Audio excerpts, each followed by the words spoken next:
A thirst for knowledge, a great curiosity, and an inviolable amount of bravery. These are the attributes of explorers. Before contemporary society, explorers had to venture out into the unknown to mark down their findings in field notes and maps in order to show their discoveries to their native homeland.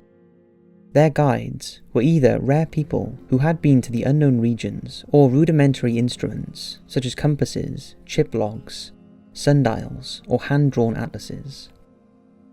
Motivations to make their excursions either came from their desire to conquer new lands and reap what they found, create new trade routes, find savages to perform missionary work on, or gain glory and fame. However, their expeditions always had a certain amount of risk due to explorers not knowing what they would encounter on their adventure. This resulted in the disappearance of many early explorers that were either well known enough to be noticed missing, or too unpopular to have been noticed missing and were forgotten by history. Here are 5 explorers who mysteriously disappeared after travelling to unknown lands. As always, sit back and enjoy. Percy Fawcett. Percy Fawcett was a British soldier, anthropologist and explorer born in the late 1800s, who was famous for his expedition to find the lost city of Zed. In his early life, he trained with the Royal Geographical Society to become an explorer, and they sent him on many map-making excursions to South America to mark geographical territories and get to know native tribes in the area. It was during these excursions that Fawcett began to hear native tribes talk about rumours of a lost civilization. This piqued his interest, so he looked through historical documents and read about travellers' accounts of seeing mysterious ruins. As the rumours began to seem increasingly likely, Fawcett feared that a rival explorer would beat him to the lost civilization, which he called Zed. Eventually, his fear and curiosity prompted him to go on an expedition to the Mato Grosso region of Brazil, which was where he believed Zed to be located, accompanied by his 21-year-old son and his son's friend. In 1925, the 3 of them went to Brazil and began exploring the dense jungle, sending letters back home to state their current location from time to time, until their communication suddenly went dark and they were never heard from again. It's speculated that the trio was murdered by native tribes, or that they had died from natural causes. However, it's unlikely that we will ever know whether they survived their trip in the jungle, or found the lost city of Zed and decided to stay there. Fawcett's plight inspired the 2006 film starring Robert Pattinson called The Lost City of Zed. Abu Bakr II. Abu Bakr II was the 9th king or Mansa of the Male Empire in the 14th century, who supposedly sailed to the Americas. Virtually nothing is known about Abu Bakr II, but an Arab historian, Shihab al-Umari, was the only person to document his journey. Shihab al-Umari recorded a conversation between the 10th king of the Mali Empire, Massa I, and the Egyptian Empire in Cairo. Massa stated that his predecessor was obsessed about reaching the limits of the Atlantic Ocean, so he sent out 200 ships to sail to the edge of the sea. When the voyage failed, Abu Bakr II took matters into his own hands and renounced his right to the throne in order to lead a second voyage. He took 2,000 ships with him, along with water and provisions, and told Musa to deputize in his place while he went sailing. The last time anyone ever saw him was when he embarked across the Atlantic Ocean. Today, historians think that he may have been the first Muslim to land in the Americas. However, it is possible that his ships may not have made it, and he and his crew perished. Another theory is that it's likely that this story is false, and Musa actually threw a coup d'etat and covered it up by saying his predecessor sailed away. Ludwig Leichhardt.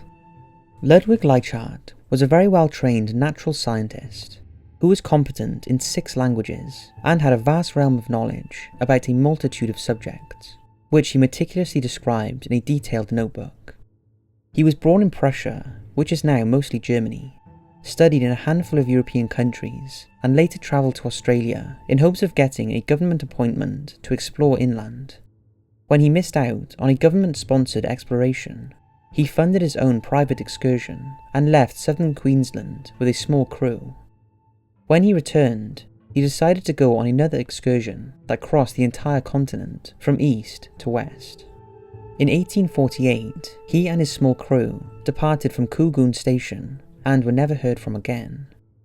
Many researchers and historians are still puzzled by how such a vigilant and keen individual could have disappeared without a trace. They've theorized that the party died from drowning, from an attack by a native tribe, or even from an assassination by the British government. The Cautery brothers. Gaspar, Miguel, and Vasco Ans Cautery were the three sons of the successful Portuguese explorer João Vaz Cautery, who was granted land by the king after discovering the land of Cod, speculated to be Canada.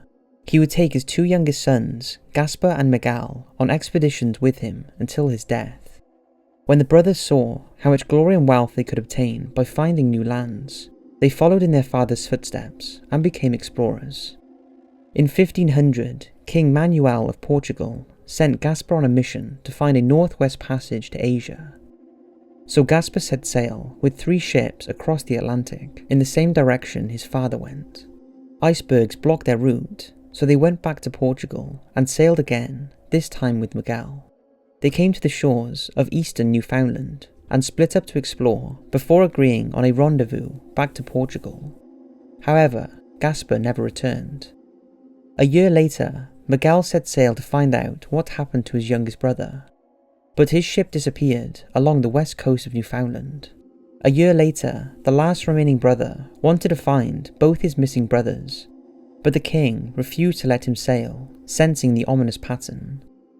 To this very day, the fate of the 2 brothers remains unknown. Jaume Ferrer. Jaume Ferrer was an explorer and sailor from Mallorca, also thought to have been called Giacomo Ferreira de Casa Maria, according to recent research. Not much is known about his life, but the reason he decided to explore the ocean was to find the Rio de Oro, or the River of Gold. Rumours had spread from country to country that somewhere on the western coast of Africa was a river that flowed with gold at the bottom. Today, some historians think the rumours started from the Portuguese discovering a branch of the sea which confused them into thinking it was a river. They were held captives to ransom for gold. Although the rumours were sketchy, they fueled the imagination of Ferrer, who decided to set sail in 1364 to discover its riches and hopefully find a trade route with the Mali Empire. He was faced with a serious lack of navigation due to crude charts and nautical instruments, and he disappeared somewhere along the coast. Some theorize he may have made it to Cape Bojador, but his fate after that remains a mystery.